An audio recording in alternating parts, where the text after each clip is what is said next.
અરબી સમુદ્રમાં low pressure system સક્રિય થયું છે. 24 કલાકમાં લો પ્રેશર ડિપ્રેશનમાં પરિવર્તિત થઈ શકે છે. ડિપ્રેશન બાદ સિસ્ટમ બનશે deep depression. Deep depression cyclone બને તેવી પણ સંભાવનાઓ વ્યક્ત કરવામાં આવી રહી છે, કારણ કે તેવી પરિસ્થિતિ સર્જાઈ છે. ત્યારે હાલ લો પ્રેશર સિસ્ટમ મહારાષ્ટ્ર અને દક્ષિણ ગુજરાત તરફ આગળ વધી રહ્યું છે. દક્ષિણ સૌરાષ્ટ્ર અને દક્ષિણ ગુજરાતમાં ભારે વરસાદની હવામાન વિભાગ દ્વારા આગાહી પણ કરવામાં આવી છે.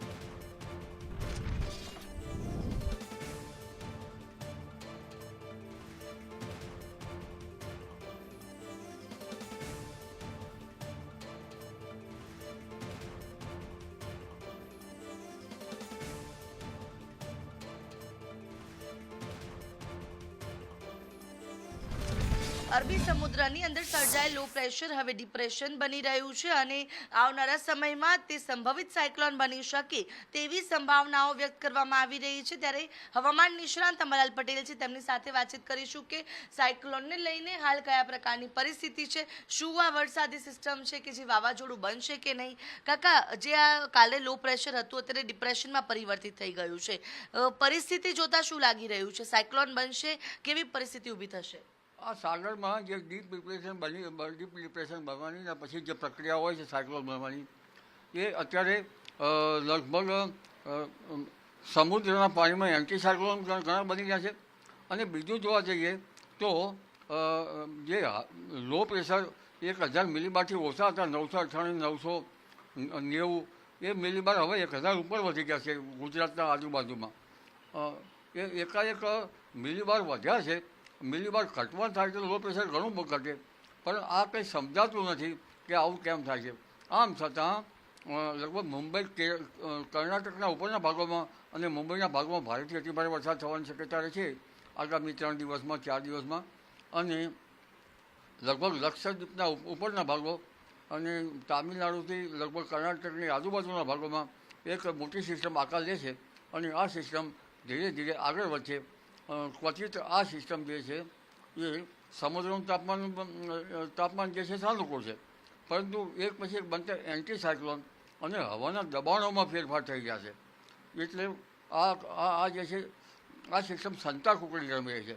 પરંતુ આમ છતાં મારું માનવું છે કે જે લગભગ દક્ષિણ ભારતના નીચેના ભાગોમાં છે ત્યાં એનો ઘેરાવો મોટો હશે અને આ સાયક્લોન ધીરે ધીરે આગળ વધી અને મુંબઈ મહારાષ્ટ્રના પશ્ચિમ ઘાટ તરફ આગળ વધશે.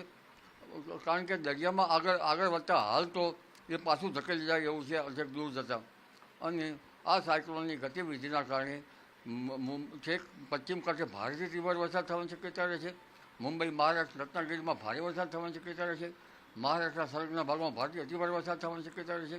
દક્ષિણ ગુજરાતના ભાગોમાં ભાગના ભાગોમાં ભારેથી અતિભારે વરસાદ થવાની શક્યતા છે. પણ ગુજરાતના ભિન્ન ભાગોમાં વરસાદ થશે અને પવનની ગતિ જબરી છે, ગાજવીજ વધારે છે, એટલે જનધનને કાળજી રાખવી એ જ રહેશે. પરંતુ સાયક્લોનમાં તબદીલ 25-26 તારીખ પછી ચાલાવે લગભગ સાયક્લોન બનવાની શક્યતા જણાઈ આવે છે. પણ આ હવાના દબાણો વારંવાર સમુદ્રમાં બદલાઈ રહ્યા છે એ કંઈ સમજાતું નથી. છતાં સમુદ્રનું તાપમાન અને અન્ય પેરામીટરો જોતાં કદાચ તારીખ 26 સુધીમાં વેલમાર્ક લો પ્રેશર બને અને સાયક્લોન બને. સાયક્લોન ન બને તોય પણ ભારે વરસાદ થવાનો છે. અચ્છા કાકા, આજે હાલ ડિપ્રેશનમાં પરિવર્તિત જે થઈ છે આ લો પ્રેશર સિસ્ટમ છે તે, તો તેનાથી આવનારા 2 થી 3 દિવસમાં ક્યાં કેટલો વરસાદ પડી શકે છે? ડીપ ડિપ્રેશન થશે, હજુ વેલમાર્ક લો પ્રેશર બનશે, એની સિસ્ટમો બનશે. પરંતુ જેના કારણે છે કર્ણાટકથી ઉપરના ભાગો, મુંબઈના ગોવાના ભાગોમાં ભારેથી તીવ્ર વરસાદ થવાની શક્યતા રહેશે. ત્યાં 15 ઇંચ જેવો વરસાદ થવાનો, ત્યાં 15 ઇંચ જેવો, પણ પછી ગુજરાતમાં આગળ વધતા વલસાડ વગેરે ભાગોમાં 10 ઇંચ કે તેથી વધુ વરસાદ થવાની શક્યતા રહેશે. અને દક્ષિણ સૌરાષ્ટ્રના ભાગમાં પણ ભારે વરસાદ થવાની શક્યતા છે. કોઈ ભાગમાં 2 ઇંચ જેવો વરસાદ થવાની શક્યતા રહેશે. દક્ષિણ સૌરાષ્ટ્રમાં જૂનાગઢ, અમરેલી, ભાવનગર, પશ્ચિમ સૌરાષ્ટ્રના ભાગોમાં પણ ભારે વરસાદ થશે. આ ઉપરાંત વડોદરાના ભાગમાં વધુ વરસાદ થશે. ઉત્તર ગુજરાતના ભાગમાં ગાજવીજ સાથે વરસાદ થવાની શક્યતા રહેશે. ત્યાં 1/2 ઇંચ જેવો વરસાદ થવાની શક્યતા રહેશે. મધ્ય ગુજરાતના ભાગોમાં અમદાવાદ, ગાંધીનગરના ભાગોમાં પણ વરસાદ થશે. ત્યાં થોડો વધુ વરસાદ થશે.